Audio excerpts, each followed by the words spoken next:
Welcome to Tenor Tech, where I solve the problems you didn't even know you had. You start by powering the phone off and removing the SIM tray so you don't short anything.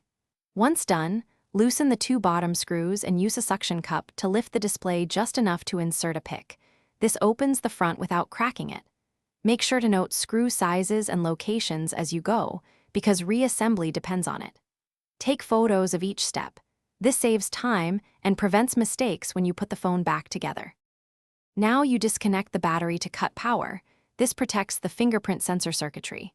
Once the battery is isolated, remove the metal shield over the display connectors and carefully lift the display assembly enough to access the home button bracket. Unscrew the home button bracket and gently release the ribbon cable. This is sensitive, so work slowly to avoid tearing. If you're replacing the button, transfer the metal bracket and sensor with steady hands. Proper alignment is essential for Touch ID to work. With the new or receded home button in place, align the flex cable and fold it into its connector, pressing evenly so the contact seats fully. Once connected, temporarily reconnect the battery and power the phone just long enough to test Touch ID and basic touch functions. This prevents full reassembly mistakes.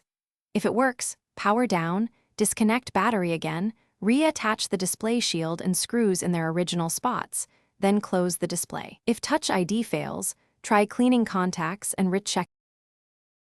Thanks for watching. Subscribe to keep your life in tune.